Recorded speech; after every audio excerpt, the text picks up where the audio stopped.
secara garis besar kita di sini lagi-lagi menyaksikan secara bersama bahwa di hukum masih juga menjadi alat penguasa gitu, yang diduga digunakan penguasa untuk memenjarakan semua pihak yang dipersepsikan sebagai lawan gitu kan oleh pihak-pihak tersebut. Nah, cara kerja hukum yang demikian ini adalah persis tidak ada bedanya itu dengan pemerintah zaman kolonial Belanda seperti itu.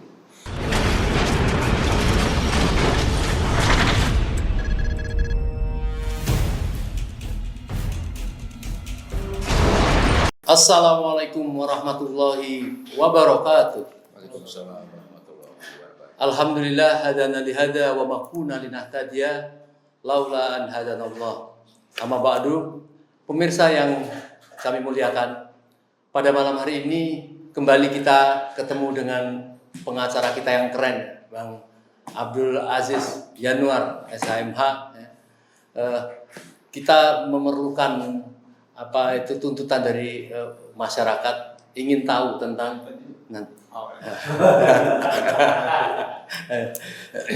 tentang Habib Bahar Smith yang tahu-tahu kok orang bingung dituntut 5 tahun gitu. Baik, nanti tentu akan kita minta Bang Aziz untuk mengurai itu. Tetapi terpenting lagi, kita ada tamu yang cukup keren juga ya, Pak Juju Purwanto SH, advokat senior ya. Beliau ini menangani banyak dari klien-klien kita yang kita muliakan ya, mulai dari Habib Rizik, Munarman, Napoleon, kemudian Edi Mulyadi, yang terakhir banyak orang kepengen mengupdate tentang itu. Baik, nanti kita akan dua-duanya akan kita minta cerita untuk hal yang menarik ya tentang itu. Nah, sama dengan halnya dengan Bang Aziz Yanuar ini menangani Habib Rizik yang alhamdulillah sudah dianggap sementara bisa bernafas lah ya. Kemudian ada Pak Munarman yang banyak masyarakat mempertanyakan tuntutannya begitu tinggi, kayak kasus apa saja gitu ya. Nah, tetapi ada yang menarik tadi yang saya sampaikan tentang Habib Bahar Smith, karena persidangannya non jauh di Bandung, dan Habib Bahar ini adalah orang-orang yang sangat dicintai oleh anak-anak muda ya. Girohnya, keberaniannya, dituntut juga seperti kayak korupsi berapa triliun saja gitu ya. Yang korupsi bertriliun-triliun hanya dihitung beberapa tahun saja, sedangkan ini rasa ketidakadilan itu mungkin bisa membuat masyarakat makin lama makin marah juga gitu. Nah, oleh karena itu kami mohon Bang Aziz Yanuar untuk satu dulu masalah Habib Bahar Smith tentang ada tuntutan di Bandung kemarin. Ya, terima kasih Om Lim ya, Pak Mas Aril, kemudian juga Pak Juju yang bersedia untuk hadir di sini juga. Terima kasih juga pemirsa sekalian.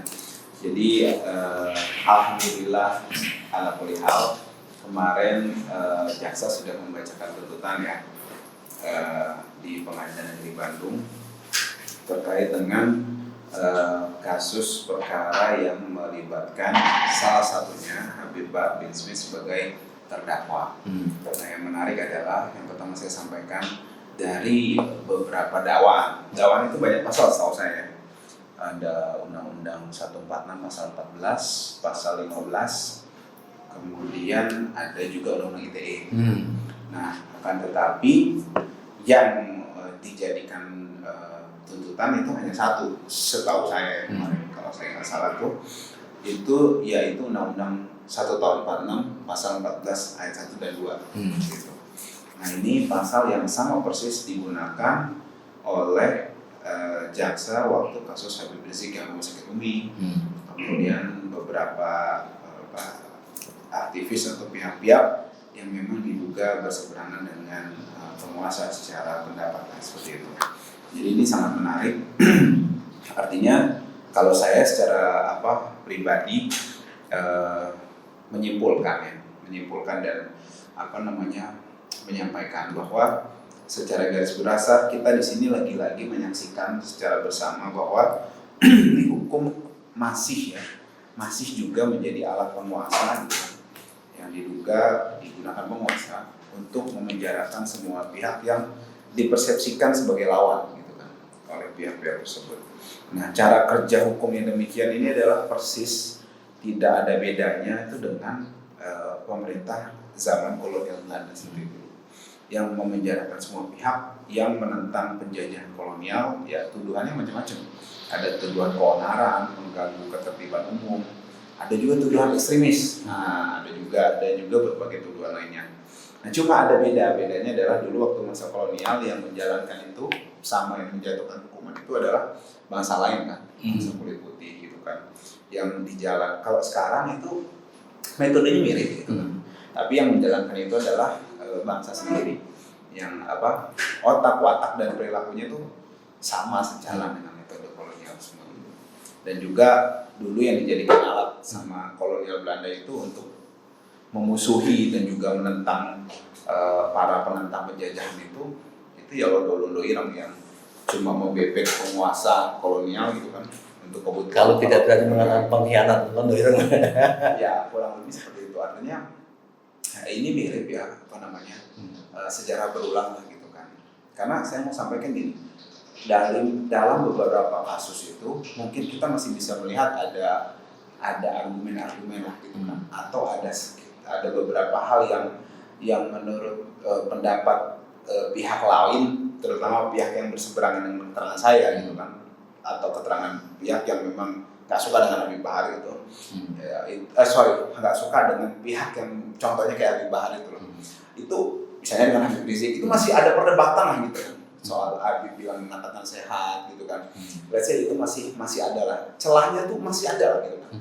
Meskipun yang dikatakan sehat itu kan kondisi beliau sendiri, belum PCR waktu itu kan begitu kan, itu masih bisa diperdebatkan lah. Meskipun perdebatannya tipis dan itu tapi ini lebih nyata karena waktu pertimbangan kemarin saya kalau tidak salah dengar itu jaksa itu mengemukakan bahwa Habib Bahar ini dituduh mengatakan sesuatu yang tidak benar, menimbulkan keonaran.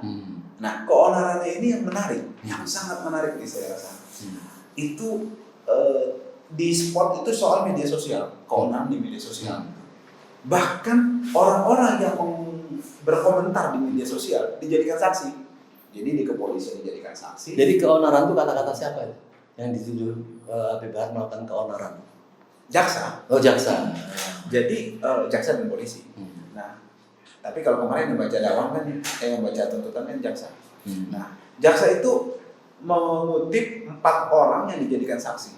Ini saya kasih tahu hal yang menarik. Ini sangat telak. 4 orang yang dijadikan saksi itu adalah saksi keonaran di media sosial. Mereka berkomentar di akun YouTube yang menjadikan objek laporan. Paham ya sampai sini? Yeah. Nah, 4 orang ini saya pernah beberapa kali sampaikan di podcast. Tapi bukan podcast yang ini ya. Saya pernah sampaikan. Apa itu? 4 orang itu, Anda bayangkan, 2 orang itu di BAP tanggal sekarang. Bikin akun tanggal sekarang juga. Komen pasti tanggal sekarang juga.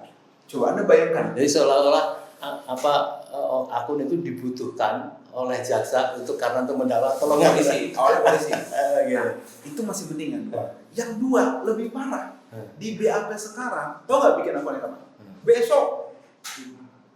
Coba. Jadi didakwa kemudian minta tolong orang lain. Ini kan maksud saya gini loh. Maksud saya percaya diri betul gitu loh. Kita udah jelas-jelas 4 orang dan itu di meja pengadilan, di meja hijau terbukti. Karena saya kasih buktinya, ini majelis, nih akun YouTube-nya. Kan di YouTube ada tuh. Sejak kapan lu lihat kan? Akun YouTube Anda buat kapan kan ketahuan kan? Saya tanya waktu itu, Anda buat akun YouTube-nya kapan? Dia bohong loh saksinya. Kenapa? Dia bilang udah lama. Pas saya kasih lihat ini, nggak bisa dibantah kan? Jejak digital ada. Ini Anda bikin, ini bukan akun Anda. Iya, ini saya lihat. Baru bikin. Majelis hakim tahu dan jaksa percaya diri betul. Nama 4 orang itu tetap dimasukin loh. Masya Allah. Sebagai saksi menimbulkan keonaran karena dia ikut komen kan di situ. Menurut saya ini apa ya? nggak tahu malu menurut saya gitu loh. Karena gini loh, saya ngerti namanya tugas gitu loh. Kita punya tugas sebagai pegawai negeri, sebagai abdi negara, whatever lah gitu kan. Tapi maksud saya ada dua hal sebenarnya yang menurut saya penting dalam hidup ini ya maksud saya. Yang pertama itu adalah hati nurani, kan begitu kan. Sekarang yang pertama hati nurani, yang kedua rasa malu gitu maksud saya. Kalau kita punya hati nurani untuk menjebloskan seorang Habib Bahar dengan skenario sedemikian rupa, kan begitu kan? Dengan case building sedemikian rupa, fine, nggak masalah. Nurani itu bisa kita sampingkan, tergantung orangnya kan, gitu kan? Tergantung orangnya, tergantung makanannya, halal atau haram, kan begitu kan? Tergantung pengajarannya, tergantung doktrinnya, kan begitu. Nah, tapi kalau rasa malu ini coba Anda bayangkan, saya bingung gitu kadang. Kita aja saya aja mau nonton sidang ini nggak sampai hati gitu ngalamin. Kenapa? Kenapa nggak sampai hati? Orang Anda mempermalukan diri sendiri. Iya. Itu sih. Jadi baik, kalau itu kita urai pasti akan panjang ya. Saya sebenarnya mau mengurai rasa malu itu aja tadi barusan. Cuma yang banyak kepengen pemirsa atau orang-orang Jakarta ini dalam saat Habib Bahar itu dia ada rasa kelihatan marah gitu ya, dituntut sekian tahun, kemudian dia langsung berhadapan dengan jaksa itu. Apakah saya dituntut hanya karena membela Habib Rizik atau mempertanyakan tentang 6 laskar itu? Saya kembalikan kepada Allah kalau nggak kurang lebih kayak gitu. Itu bagaimana ekspresi dari jaksa itu? Apakah dia merasa itu memang dari dia atau ada yang menyuruh? Jujur ya, saya nggak berani ngeliat mukanya jaksa, mukanya hakim, jaksa kemarin. Saya nggak berani. Kenapa? Saya jangankan mengalami, ngelihat aja nggak berani. Kenapa? Tadi saya bilang, saya nih alhamdulillah masih ada hati nurani sedikit gitu kan. Apalagi rasa malu gitu kan. Makanya saya jangankan ngalamin gitu kan. Ngelihat orang yang gitu saya nggak berani. Takut saya benar. Nggak tega maksudnya takutnya? Bukan. Saya ini aja kaget gitu loh, kok ada gitu loh yang sampai hati nurani sama rasa malunya itu dikorbankan untuk awat apa-apa itulah gitu kan maksud saya. Jadi pas tadi itu saya nggak berani juga. Jadi salah satu yang saya takutin itu adalah saya melihat orang mempermalukan diri sendiri itu saya kira takut. Ya. Baik, kita tahan dulu. Artinya memang rasa ingin tahu tentang bagaimana proses hukum pengadilan si Habib Bahar itu, saya kira ditahan dulu. Ada hal yang menarik juga ini supaya Bang Juju masih ingat dalam baru tadi atau kemarin ya, ini kita ini kemarin update tentang Edi Mulyadi. Ini hampir sama ya. Kasus yang hanya kita semua tahu, katakanlah slip of tongue atau apalah, terpreset tentang masalah jin buangan anak. Jin buangan anak itu kan kita sudah tahu semua. Itu maksudnya kan menunjukkan bagaimana tempat yang jauh diekspresikan di dalam bagaimana kejanggalan mendirikan IKN di sana gitu. Dan dakwaannya itu seolah-olah serius gitu ya. Betul. Saya update saja terakhir sampai seolah-olah dakwaan itu hampir ribuan halaman ya, dengan lampirannya mungkin 1000 lebih halaman itu. Ini kayak gembong narkoba atau kayak gitu. Itu gimana Pak Juju cerita tentang Pak Edi Mulyadi? Iya, kalau Assalamualaikum warahmatullahi wabarakatuh. Waalaikumsalam. Terima kasih rekan saudara saya Pak Mursalim dan rekan saya tercinta juga Aziz Yanuar. Kita review sedikit tentang kasus Bapak Edi Mulyadi. Jadi nggak disangka ya, tiba-tiba kita sudah memasuki 18 kali sidang. 18 kali sidang itu bisa bayangkan kalau 2 bulan terakhir ini sudah seminggu 2 kali, yaitu hari Selasa dan Kamis. Dan belum sampai tuntutan ya? Dan belum sampai tuntutan. Artinya sampai 18 sidang itu kemarin terakhir baru sampai saksi, itu pun saksi dari pihak IPU. Dalam hal ini maksudnya adalah para ahli. Belum saksi ahli charge kan? Saksi ahli charge masih jauh. Dan ahli itu juga pasti dilanjutkan hari Selasa depan, Selasa minggu depan. Akan masih dilanjutkan dari pihak IPU. Bisa dibayangkan kan? Kemudian belum masuk pada saksi atau ahli dari pihak kita yang meringankan gitu kata. Jadi memang kalau kita lihat sangat ironi dan lucu, dan kalau bisa dibilang kayak semacam peradilan sesat lah kalau istilah saya gitu ya. Dulu saya belajar pernah baca teori-teori itu, masa sih ada peradilan sesat. Jadi contohnya seperti ini. Jadi seperti ini dengan tadi diungkapkan oleh Kang Mursalin, maksudnya iya sih hanya persoalan seseorang mengungkapkan tempat jin buang anak gitu ya. Dan itu biasa saja ya, dia ungkapkan dalam suatu forum diskusi. Beliau Edi Mulyadi mengungkapkan tempat menjauh di sana, tempat yang sepi, ya, masih banyak hutan, dengan mengestilahkan tempat jin buang anak. Dari ungkapan atau kata-kata itulah yang dipersoalkan oleh pihak katakanlah selama ini penuntut yaitu YPU, itu yang disangkakan melanggar hukum. Dalam hal ini pasal tentang Undang-Undang ITE pelanggaran ujaran kebencian maupun tadi yang bersama dengan Habib Bahar gitu ya, satu Undang-Undang 156 ya, 146 yaitu pasal 14 sama ya. Nah, itu disampaikan itu menyebarkan rasa kebencian, permusuhan. Itu ancamannya juga nggak main-main, Pak Mursal sampai 10 tahun lebih. Itulah yang menyebabkan salah satu alasan juga Pak Edi Mulyadi begitu langsung disangkakan, malam itu juga langsung ditahan kira-kira jam 10 malam. Nah seperti itu. Jadi dari beberapa saksi ini ditampilkan sebetulnya didatangkan oleh pihak JPU. Tadi yang saya katakan lebih dari hampir 20 saksi ya sampai saat ini. Jadi intinya saksi-saksi itu dihadirkan Ya. untuk memperberat Pak Edi, sejumlah banyak itu dihadirkan. Apakah saksi-saksi yang dihadirkan itu memang berkompeten atau memang ahli-ahli benar? Ya, Kalau ini. kita saksi Arca kan biasanya betul-betul ahli-ahli. Iya, betul. Betul tadi tanyakan Pak Batu kompeten Pak, karena ini saksi dihadirkan oleh pihak JPU tentunya adalah yang memberatkan tersangka dalam ini Edi Mulyadi pastinya begitu. Oleh sebab begitu memang banyak sekali timbul keanehan dan kelucuan. Iya, banyak hakim yang apa itu protes ini kalau ditanya aja hakim kadang-kadang ditanya nggak nyambung, kadang kalau melihat di YouTube-nya kadang tertawa gitu ya. Jadi memang begitu faktanya. Jadi saksi dari baik itu saksi dari sebagian dari Jakarta, sebagian besar dari Kalimantan sendiri. Kemudian ada saksi Jawa Tengah karena Edi menyebut daerah Purwokerto atau Banyumas gitu ya. Nah itu tadi seperti dikatakan Pak Mursalin memang lucu-lucu karena sebetulnya mayoritas mereka tuh tidak mengetahui, tidak mengerti betul atau tidak memahami kata-kata jin buang anak itu seperti apa. Ya, oke. Jadi kira-kira sidang untuk memperberat saksi untuk memperberat Pak Edi Mulyadi ini masih berapa lama? Masih berapa saksi? Saya perkirakan ada sekitar 10 lagi lah. Mungkin paling cepat 3 minggu. 3 minggu kali 2, 6 kali sidang lagi Pak. Jadi baru memasuki penahanan dan sidang ini pun sudah bisa menghabiskan tahunan ini. Ya jadi lucu tadi coba disinggung oleh Pak Mas saya bahwa tadi tuntutan dan gue tanya kan sendiri lucu kan sampai 300 lebih halaman. Nah seperti itu tebalnya hampir setengah meter seperti ini. Jadi saya sendiri kan masih juga baru lihat ya. Tuntutan apa sampai setengah meter lebih gitu. Dakwaannya setengah meter lebih. Jadi ya seperti itu.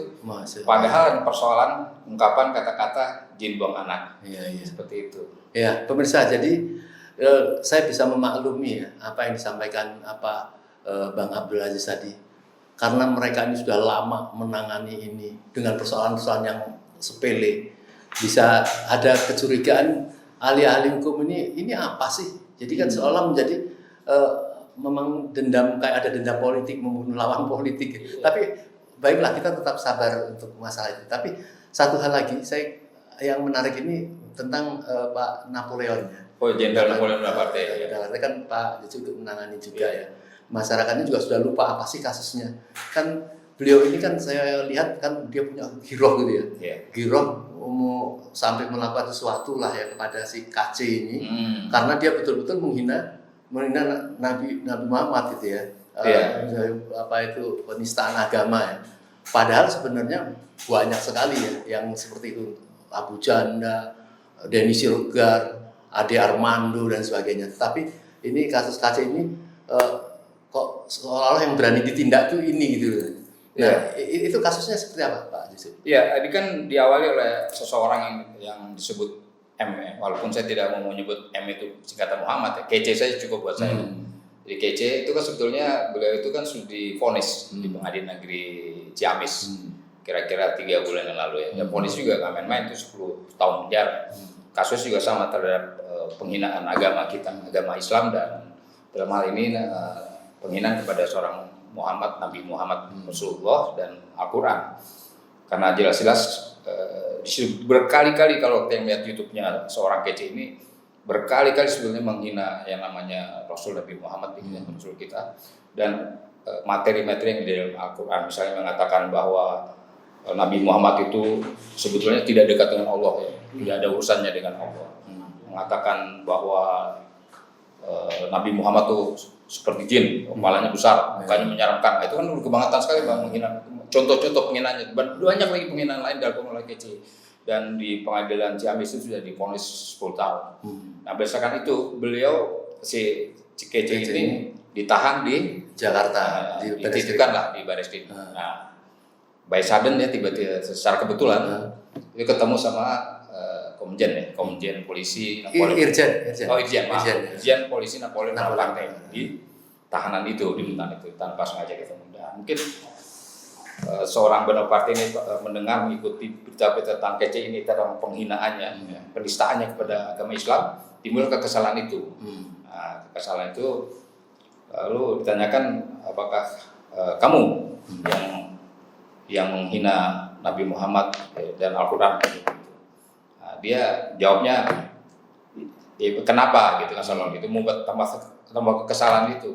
Nah, itulah akhirnya yang membuat asal mula kasus ini berjalan atau berlangsung, si Napoleon Bonaparte itu akhirnya menjadi tersangka dan terdakwa. Itu karena disangkakan atau didakwa beliau melumuri. Nah, pada saat itu pemerintahan seperti itu dikasih timbul kekesalannya, kemudian Napoleon Bonaparte kemudian menyimpan kotoran itu karena kebetulan toiletnya adalah saat itu rusak, mampet begitu, dan disimpan kan di dalam plastik. Dan dia menyuruh rekannya kanan lain untuk mengambil kotoran itu dan langsung dilumuri di muka kece seperti itu. Karena kekesalan dan kejengkelannya itu sebagai seorang kece. Jadinya seperti itu. Itulah yang menyebabkan Bonaparte di Baiklah, saya kira pengadilan ada habis-habisnya kita berbicara tentang klien yang terus bertambah. Itu merupakan orang-orang tokoh dan orang-orang kebanggaan dari masyarakat. Nah, yang kita lebih bangga lagi sebenarnya juga kepada para pengacara-pengacara ini yang tanpa kayak nggak ada letihnya gitu ya. Tapi sebelum kita lari ke sana, ada satu hal Bang Aziz tentang orang mempertanyakan tentang bagaimana sih kasus apa itu anak muda tercinta kita yaitu Bapak Munarman SH yang pemuda yang berbakat, pandai gitu ya. Sekarang ini kayak betul-betul sudah divonis menjadi kayak terorisme gitu ya. Menjadi kurang terang ini. Kapan dituntut, kapan dia akan diletakkan di mana dan sebagainya. Mungkin bisa diceritakan tentang terakhir tentang kasus Pak Munarman. Jadi kalau untuk Pak Haji Munarman ini karena memang kasusnya ini extraordinary crime ya, terkait terorisme, makanya waktu itu ancaman hukumannya cukup tinggi seperti itu. Beliau kan waktu itu divonis 3 tahun, kemudian ada kasasi, ada banding, ada banding dari jaksa. Kami juga banding. Nah, adapun informasi yang beredar terakhir kita sama-sama tahu bahwa dari pihak pengadilan tinggi sudah menjatuhkan putusannya atas banding tadi, ya dengan informasi bahwa banding itu naik dari 4 tahun. Nah, adapun untuk kepentingan strategis dan juga hal-hal lain terkait dengan pembelaan terhadap Pak Haji Munarman, maka saya dari tim kuasa hukum juga bersepakat juga gitu untuk tidak memberikan komentar apapun sementara ini terkait dengan update langkah lanjutannya, karena alasan strategis dan juga memang ada beberapa hal yang menurut kami treatmentnya berbeda seperti itu. Itu sih Bang. Kondisi beliau tidak baik, sehat walafiat. Kalau masyarakat mempertanyakan tentang bagaimana kasus Munarman itu, ya pokoknya kita berdoa sajalah ini. Ya, berdoa, kita minta doanya dan juga ya dan juga sebenarnya begini. Sebenarnya yang menimpa Pak Haji Munarman ini sebenarnya inline juga dengan pejuang-pejuang kita lainnya seperti itu. Hanya memang treatmentnya beliau kan berbeda karena memang yang dituduhkan juga perkaranya berbeda dengan perkara yang lainnya. Yang lain kan pidananya umum kan seperti itu. Nah kemudian sebenarnya ini kapan berakhirnya? Ya karena memang kita sama-sama tahu dan menyadari gitu kan bahwa memang kasusnya ini jauh dari fakta hukum yang sesungguhnya dalam pandangan persepsi kami selaku kuasa hukum dengan mendasarkan kepada fakta-fakta dan bukti yang ada kan begitu kan gitu dan saya yakin jika berdiskusi dengan jernih dan juga dengan menggunakan hati nurani itu kan melalui fakta yang ada itu sehari pun beliau nggak layak untuk ditahan itu kan, tapi ini kondisinya berbeda karena terkait dengan hal-hal yang merupakan sesuatu yang mempengaruhi hukum itu sendiri kan gitu. Corak-corak tersebut tidak dapat dilupakan dan dilepaskan juga, maka kita dengan berat hati harus menerima dan juga menjalani serta melawan dengan semampu kita sesuai dengan konstitusi seperti itu. Ya, jadi kita ini kan hanya masyarakat kan tidak bisa melakukan pembelaan apapun, ini adalah masalah kasus katakanlah ranah hukum ya. Ya kita ini kan hanya bisa berdoa semoga stamina para pengacara ini tetap panjang ya. Semoga rezekinya dipanjangkan Allah. So, kalau berharap bayar dari klien itu kan tidak mungkin. Saya pengen sekali menggali ini ya. Motivasi ya, Pak Aziz nanti bisa cerita supaya menginspirasi masyarakat bagaimana dia juga harus melakukan pembelaan. Apa yang memotivasi sehingga para pengacara yang luar biasa ini dengan tekun hari demi hari, kalau orang dapat proyek pun semangat ya karena dia akan memperoleh sesuatu. Kalau ini kan tekun datang tempatnya jauh, misalnya Pak Juju di mana datang sampai ke pengadilan sebenarnya setiap hari saya nggak tahu itu dapat bensin dari mana. Itu kira-kira sedikit bisa memberikan gambaran motivasi para pengacara seperti kayak Pak Aziz ini apa sih Pak Aziz? Apa ya? Bingung saya jawabnya. Ya kalau saya sih sebenarnya sama dengan Pak Juju, insya Allah ya dengan yang lainnya juga. Jadi kita melakukan sesuatu itu kan mengharap ridho Allah aja gitu. Jadi yang kita lakukan itu semata-mata mengharapkan wajah Allah Azza wa Jalla, nggak ada yang lain. Itu aja sebenarnya. Jadi kalau ditanya apa motivasinya ya sebagaimana kita hidup, motivasinya itu aja. Itu nggak ada yang lain. Jadi karena kita gini juga, kalau saya pribadi kan bukan seperti ulama-ulama kita gitu kan, bukan seperti guru-guru kita, bukan seperti Pak Menar gitu kan. Jadi kalau saya pribadi ya fakir sendiri memang bukan berasal dari hal seseorang atau latar belakang yang punya kemampuan atau kesadaran agama yang baik lah gitu kan. Jadi memang kita nih sebenarnya banyak kekeliruan, kesalahan dan dosa seperti itu, sangat banyak gitu kan. Bahkan paling banyak mungkin gitu. Cuma ya bagaimana kita bisa untuk selagi hayat masih di kandung badan terus masih ada kesempatan untuk perbaiki yang memang harus kita perbaiki ya kita maksimalkan gitu kan. Dan kadar Allah kita, kalau saya pribadi selalu berdoa untuk supaya diampuni lah gitu kan. Dan kemudian arus ombak membawa kita seperti ini kan gitu kan. Ya kita jalani dengan senang hati dengan mengharapkan keridhaan Allah, semoga Allah bisa mengampuni dosa-dosa. Amin. Iya. Jadi saya kira begitu ya. Jadi artinya Bang Aziz sudah sampai tahap bahwa rezeki ini kan tidak apa yang kita kerjakan datang dari situ. Bisa jadi Allah mendatangkan rezeki yang lain ya. Sebagaimana saya tidak perlu menceritakan di mana ya. Nanti banyak orang berduyun-duyun. Saya dapat info beliau ini punya rumah makan dan sekarang ini rumah makan tanda petik gitu dan ramai. Mungkin Allah siapa tahu memang memberikan rezeki dari itu dan kita tentu harus berdoa ya supaya tetap semangat. Nah kepada Pak Juju, saya tahu Pak Juju ini pengacara senior punya kantor gitu ya. Kalaulah mau menangani secara bisnis perusahaan-perusahaan yang kena masalah dan itu kan artinya luar biasa. Sekarang saya lihat waktunya tidak bisa menangani itu, hanya menangani seperti ini. Jadi apa motivasi dan harapannya Pak Aziz? Ya seperti diungkapkan oleh rekan Aziz ya, jadi tidak jauh berbeda sebetulnya. Tadi dikatakan alasan-alasannya kenapa saat ini lebih banyak berkecimpung atau membela kalangan ulama dan umat muslim pada umumnya, kira-kira begitu. Jadi pertama yang paling akhirnya adalah jelas kita sebagai umat muslim adalah tentu mengharapkan ridho dari Allah Subhanahu Wa Taala.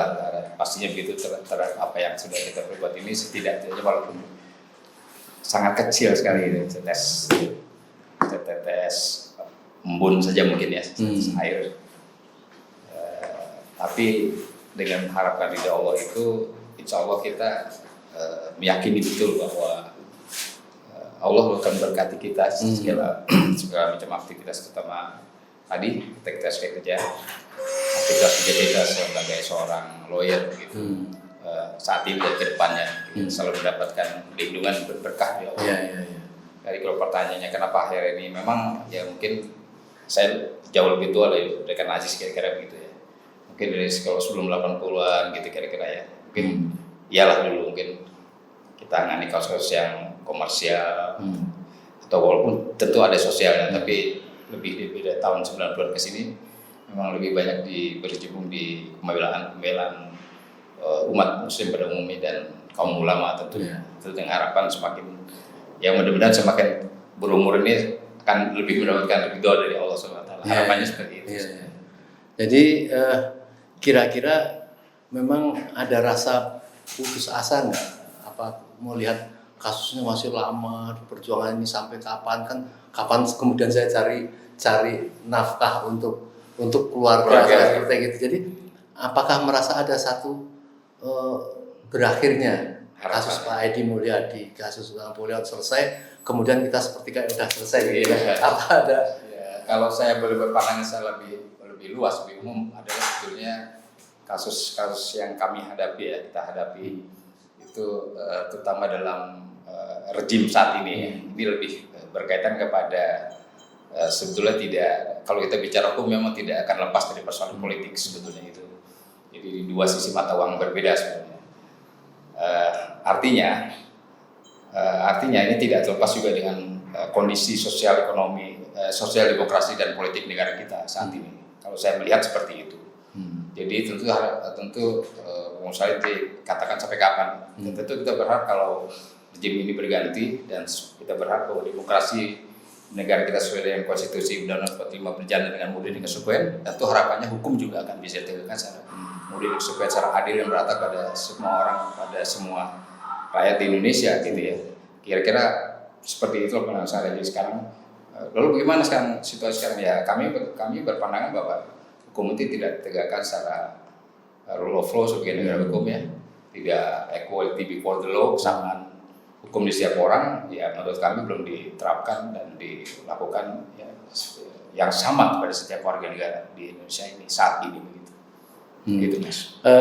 Mungkin sebelum kami akhiri saya ada pertanyaan ini. Kalau tidak salah masalah walaupun sudah berlalu, tetapi kan artinya mungkin ada rasa yang masih ganjel bagi Pak Cucu, itu masalah maher ya, yang mantu alibi ya. Mungkin kalau boleh sedikit saja cerita bahwa kan itu kan matinya atau meninggalnya itu kan di dalam tahanan itu ya. Besar itu apa dianggap selesai atau ada memang kejanggalan atau apa? Bercerita sedikit lah tentang Maher itu. Iya, kalau kita sedikit bisa setback ke belakang tentang almarhum Ustadz Maher atau Habibie ya. Itu kebetulan almarhum atau beliau meninggalnya memang di Bareskrim. Meninggalnya pada saat proses peradilan yang baru akan diadili esok atau lusa. Pada saat belum itu, ya. Itu sudah keluar keputusan dari kejaksaan bahwa baru akan diadili. Dan justru sebetulnya sebelumnya sudah mengalami suatu sakit yang perlu perawatan, tapi dirawat di rumah sakit Polri, tidak waktu lama 3 atau 4 hari dan kemudian dikembalikan ke Bareskrim Polri, masih dalam keadaan sakit sebetulnya.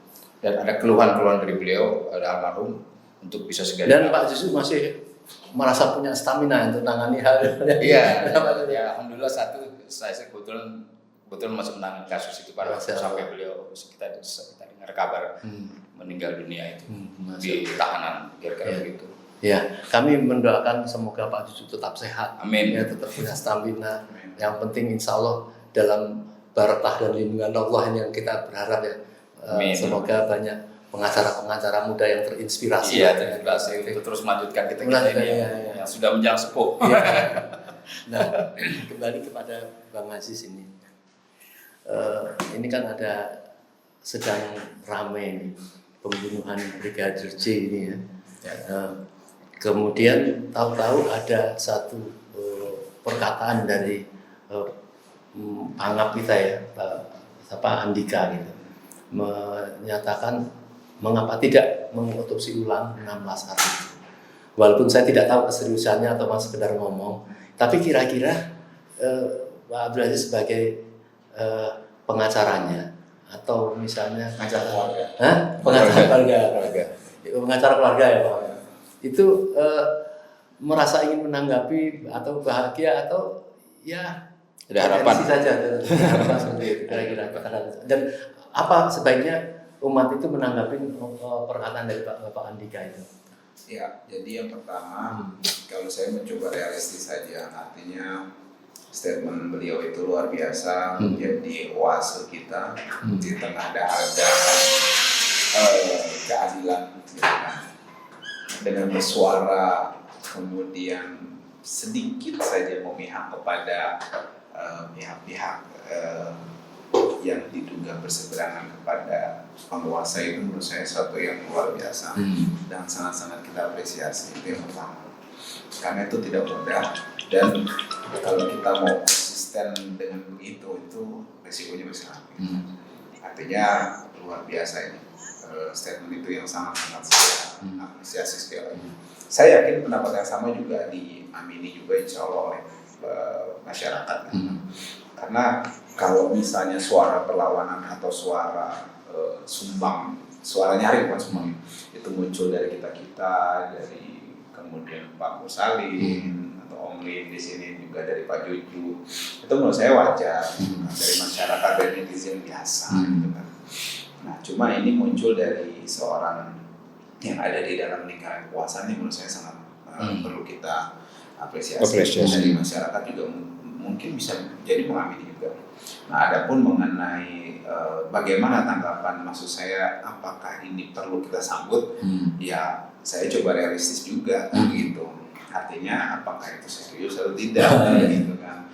Nah, tapi ala kulli hal kalau memang itu mau ditindaklanjut, kita tentu saja harus berkomunikasi dengan empunya juga. Siapa itu? Ya para keluarga. Ya, jadi saya harus bahas juga, akan tetapi itu sekali lagi satu hal yang sangat positif yang kita apresiasi. Saya berterima kasih kepada Bapak Andika dan juga institusi TNI secara khusus dalam hal ini. Terima kasih banyak atas atensi dan perhatian yang sangat luar biasa ini. Iya. Baiklah, jadi sekali lagi kami menyampaikan rasa kekhawatiran juga ya, karena bukannya makin berhenti, yang dikriminalisasi ini kan makin bertambah. Kita khawatir ini pengacara-pengacara ini makin habis ya, karena pernah terjadi beberapa kasus di Jawa Tengah misalnya, karena memang tidak ada pengacara-pengacara yang membela, akhirnya karena proses hukum itu harus ada pengacara, kan dihadirkan pengacara dari dalam lah, kata Mas seperti itu. Banyak tentu yang mengatakan itu sangat merugikan bagi klien gitu, karena ada hak yang harus dibela kan, kemudian menjadi tidak serius membelanya gitu. Nah inilah yang kita berharap, semoga pengacara-pengacara kita terhadap orang-orang besar kita ya, seperti Habibuna itu jangan sampai habislah kalau kan kita berani seperti itu. Nah, jadi Bang Aziz melihatnya seperti apa? Apakah pengacara-pengacara itu memang terus bertambah orang yang ingin melakukan bela itu, atau memang lama-lama berkurang? Kalau bertambah sih atau berkurang itu relatif. Ada tambahan, ada kurangnya pasti kan. Cuma begini Pak Mursalin, yang saya mau sampaikan ada yang menarik disampaikan oleh seorang ulama, bahwa kebenaran itu bahwa Allah itu tidak pernah menjanjikan kemenangan pada pengusung kebenaran, tapi Allah itu menjanjikan kemenangan pada kebenaran itu sendiri. Artinya kalau Anda suatu saat, saya nauzubillah min dzalik, siapapun kemudian merasa letih dan lelah menyerah gitu kan, itu bukan berarti kebenaran itu kalah. Berarti kalau nanti di tengah jalan ini tidak ada lagi yang membela Habib Rizik, tidak ada lagi membela Pak Edi Mulyadi dan semua yang memang memperjuangkan yang hak melawan kebatilan, itu bukan berarti kebenaran itu kalah, bukan. Tetap ada, karena pasti akan ada pembelaan dari Allah nantinya. Nah, tinggal kita ini ada di pihak yang mana, mau ikut bela, mau memerangi, atau mau nonton aja. Pilihan di tangan kita. Jadi kalau ditanya ada apa enggak, tadi pasti ada. Jadi melihat seperti itu trennya, kira-kira akan suatu saat akan ada perubahan menjadi, katakanlah menjadi baik pengawasannya, atau malah semakin terus akan melakukan satu kriminalisasi itu, feelingnya kayak gimana, kan udah masuk ranah politik kan? Ya. Kalau saya cenderung, saya bukan pesimis ya, saya optimis, sebagaimana optimisnya matahari besok terbit di pagi hari. Masya Allah. Tapi saya juga lebih meyakini hadis Nabi SAW bahwa memang sekarang ini zamannya mulkan jabarian, kalau saya nggak salah ya. Gitu. Jadi pokoknya zaman penguasa yang zolim. Artinya kapan itu selesai? Ya nanti Imam Mahdi turun. Gitu. Jadi saya meyakinkan tersebut. Kalaupun nggak zolim ini sebenarnya gitu. Oh tapi enggak, ada penguasa yang nggak zolim di belahan dunia mana. Ada zolimnya, cuma kadarnya sedikit. Gitu. Jadi kalau kita mengharapkan pure adil nggak mungkin. Karena sunatullah Nabi sudah, dan Nabi itu tidak bersalah. Nabi tidak bersalah, Nabi SAW tidak bersalah. Saya jamin itu, saya jaminannya insya Allah gitu kan, bahwa beliau tidak pernah salah. Allah menjamin juga gitu kan. Nah, yang beliau katakan itu betul, bahwa sekarang ini zamannya penguasa yang zalim gitu kan. Tarafnya itu seperti itu. Tinggal kezalimannya kan, kadarnya kayak apa gitu kan. Jadi sebenarnya yang lebih tepat sebenarnya, apakah kezalimannya akan turun atau tempat naik, kan begitu kan. Kalau kita nggak mungkin, karena Nabi sudah mengatakan ini zaman penguasa yang zolim, gitu kan. Oh, penguasa enggak sih, nggak ngerasa zolim. Zolim itu kan kayak orang tidur, ya nggak tahu kalau dia zolim, kalau sebelum dia bangun, jadi nggak bakal tahu kalau itu zolim sebelum dia mati nanti. Jadi keyakinannya seperti itu ya. Artinya kalau lagunya Niki Astria, ku percaya janjimu ya, seperti ku percaya terbitnya matahari. Saya nggak tahu. Sebelum lahir. Jadi harapan perubahan dari masyarakat ini kan bisa dua macam. Penguasa berubah menjadi adil, dia baik, bertobat, sadar, ternyata ada hari akhir gitu ya, ada hari pembalasan. Atau masyarakat berubah, ingin menjadi perubahan, ya segera gantilah apa penguasa-penguasa yang menjadi baik gitu. Setuju nggak Pak Zuzu? Ya setuju, kalau memang untuk perubahan untuk pada dunia perbaikan, ya jangankan kita ya, masyarakat pada umumnya adalah masyarakat Bali Indonesia aja. Masyarakat dunia juga selalu mengharapkan ke depannya akan lebih baik. Harapannya pasti seperti itu. Apalagi jangan mengklaim-klaim saja kita negara demokrasi, tapi demokrasi itu disengaja dimatikan di Indonesia ini. Kita harus hidupkan. Konstitusinya kan udah jelas. Konstitusi kita 45 kan negara kita negara demokrasi. Baik, pemirsa, artinya kita sudah memperoleh yang menjadi penasaran para masyarakat dari Bang Aziz, dari Pak Juju. Pertama update tentang masalah Habib Bahar bin Smith di Bandung, dan tentang Edi Mulyadi yang ternyata kita ingin mendengar berapa sih tuntutannya. Ternyata saksi yang memberatkan, hanya ucapan jin buang anak itu masih 10. Jadi jelas-jelas ini ada perkara yang tidak masuk akal lah gitu ya. Nah, kami ingin Mas mau tanya, itu ada jin yang dihadirkan dong? Harusnya seperti itu kalau secara hukum, karena jinnya sendiri merupakan subjek, harusnya dihadirkan. Gitu ya. Kira-kira hakim itu menganggap itu memang hal biasa, dan seperti itu ada merasa gelinya juga Pak? Ya, seringkali dalam persidangan itu kesaksian, terutama dalam kesaksian banyak yang aneh-aneh, lucu-lucu ya. Karena saksikan harus sesuai fakta, sesuai yang dialami, sesuai yang dia sendiri gitu. Nyatanya mereka banyak bersandiwara juga gitu. Jadi hakim juga ketawa juga sebetulnya. Berarti Berarti kayak ini ya Pak? Iya, Panggung kayak sandiwara. panggung sandiwara. Hakim juga banyak tawa mas. Ya, ya. Jadi saya kepengen ada closing statement sedikit ya tentang apa tidak ada tanda-tanda sampai seperti apa berakhirnya hukuman atau dakwaan kepada para pejuang, para sahabat-sahabat kita itu. Kita harapannya apa kalau Pak Juju terhadap pengadilan ini baik kepada hakim atau kepada presiden lah, karena presiden itu kan bisa punya kehendak walaupun dia jauh di dalam persoalan itu, tapi kalau katakan ini kan sudah feeling lah, ini udahlah itu hentikanlah persoalan itu kan dia bisa ya, karena ini kan semua kan bisa benar penting. Nah, kira harapannya seperti apa Pak? Iya, tadi kalau saya tetap kembali kepada konstitusi kita. Jadi kalau negara bangsa kita, filosofinya pandangan bernegara kita adalah konstitusi UUD 45, tentu semuanya harus kembali ke sana. Artinya menegakkan hukum secara murni dan konsekuen. Itu saya. Jadi jangan indah di kalimat saja, indah di buku UUD 45 saja, tapi faktanya banyak sekali penyimpangan-penyimpangan dalam penegakan hukum, pelanggaran hak asasi manusia. Jadi kalau semua itu bisa dikembalikan secara murni dan konsekuen, tentu kita berharap kita akan bernegara lebih baik lagi, ya, demokrasi dan penegakan hukum akan bisa dirasakan manfaatnya kepada semua rakyat, lapisan masyarakat Indonesia. Harapannya seperti itu sebetulnya. Nah, kita tentu ini tidak terlepas dari karena kita juga negara kita menganut sistem atau ajas presidensial, ya titik beratnya lebih kepada persoalan presiden juga. Jadi pasti tidak terlepas daripada persoalan presiden ya. Jadi kalau presiden insya Allah diharapkan masyarakat baik dan lebih baik depannya, tentu harapan kita penegakan hukum juga akan lebih baik juga. Harapannya Nah, artinya tetap berharap presiden kita suatu saat bisa baik dan berubah. Pasti. Gitu. Pasti bisa berubah lebih baik dari yang sekarang. Harapan kita semua begitulah. Baiklah, Pak Aziz Yanar, saya kepengen apa itu ada sedikit closing statement tentang harapan-harapan apa yang sedang dihadapinya. Ya, harapannya sebenarnya semoga acara-acara yang model pencerahan seperti ini, informasi-informasi menurut saya patut untuk disimakkan gitu kan, terkait dengan perkembangan terkini kasus-kasus aktivis dan pejuang-pejuang kita lebih untuk digiatkan dan juga diinformasikan, karena ini bagian dari membangun demokrasi itu sendiri gitu kan.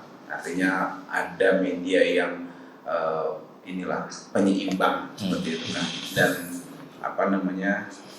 dan pertanyaan-pertanyaannya yang bagus nih, seperti Bang Musal ini menurut saya hebat gitu kan, dan Omlim. Ya, jadi perlu Padahal kita belajar dari beliau ya. Jadi harapan saya lebih ke mari kita seimbangkan iklim demokrasi ini gitu kan. Artinya bagian, menurut saya tadi kriminalisasi atau apapun itu terkait dengan kezaliman yang terjadi itu adalah bagian konsekuensi yang harus ditempuh. Itu bagian sebagaimana ada hitam, ada putih, ada baik, ada jelek. Jadi menurut saya ya udah kita jalanin aja gitu kan. Dan juga kalau harapannya gimana supaya ya harapan pasti ada supaya itu jadi lebih baik adalah. Cuma kalau saya lihat makin kesini harapan tinggal harapan gitu kan. Karena bukan yang ada, bukan yang baik di dalam itu makin banyak, tapi malah sebaliknya kan begitu kan. Artinya sekali lagi saya mau tegaskan bahwa kasus-kasus yang menimpa ulama aktivis kita ini di Republik ini membuktikan jelas bahwa segenggam kebenaran bahwa segenggam kekuasaan bisa mengalahkan segunung kebenaran. Kita berargumen nih Pak Juju segala macam sampai titik akhir habisan gitu kan. Tetap saja menurut saya kita kalah oleh segenggam kekuasaan tadi. Artinya kalau kita mau benar, sebenarnya benar pertanyaan Pak Musa tadi, kekuasaan harus turun tangan, menegakkan yang betul gitu kan, semua keadilan tadi, menegakkan dengan baik tentunya kan. Jadi kalau kita mengharapkan dari sistem hukum itu sendiri enggak, karena hukum itu adalah alat dari kekuasaan itu sendiri. Iya. Baik, saya melihatnya, pemirsa sekalian, kami melihatnya ini bukan hal yang sederhana ya. Perjuangan-perjuangan kayak Pak Juju, kayak Pak Abdul Aziz ini. Beliau ini di rumah kan ada istri. Bagaimana bisa memahamkan istri? Coba kalau istrinya model, ngapain sih Bang bela-bela kayak gini? Nggak dapat duit, nggak dapat itu misalnya gitu. Nah ini pejuang asli gitu ya. Dengan semangat seperti itu. Nah saya menghimbau sebenarnya kepada kampus-kampus universitas yang mempunyai fakultas hukum memerintahkan mahasiswa-mahasiswanya mencoba menjadi pengacara-pengacara tentang orang-orang yang didalami seperti ini biar menjadi pengacara tangguh, ya. Biar mempunyai fondasi yang kuat dan itu akan menjadi kebaikan dan kekokohan para mahasiswa itu. Kalau mereka tidak pernah menangani kasus-kasus seperti ini, yang ditangani nanti sekali lagi hanya masalah-masalah bisnis yang tidak membuat kebaikan pada pendekar-pendekar hukum itu. Jadi mestinya ada kewajiban ya memerintahkan sedikit melewatkan, membantu atau mengikuti persidangan seperti ini. Itu harapan kami kepada petinggi-petinggi hukum di kampus-kampus itu. Baik pemirsa, semoga yang sedikit ini pada malam hari ini kita bisa mengambil hikmahnya dan kita sebenarnya hanya ingin mendoakan para pengacara yang masih mempunyai jangka waktu perjuangan itu yang enggak tentu tanpa akhir ya. Ya pasti kezaliman itu tidak akan berhenti karena sudah sunatullahnya itu memang kezaliman itu ada dan penegak penghancur kezaliman juga ada. Jadi seperti kata Bang Aziz tadi, kemenangan itu sebenarnya bukan pada kebenaran. Jadi walaupun kita kalah di dalam proses hukum, tapi kebenaran itu yakin hakiki itu harus menjadi kepuasan. Itu yang kita harapkan.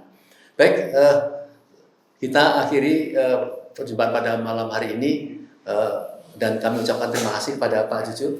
Ya, terima kasih Pak juga. Assalamualaikum warahmatullahi wabarakatuh.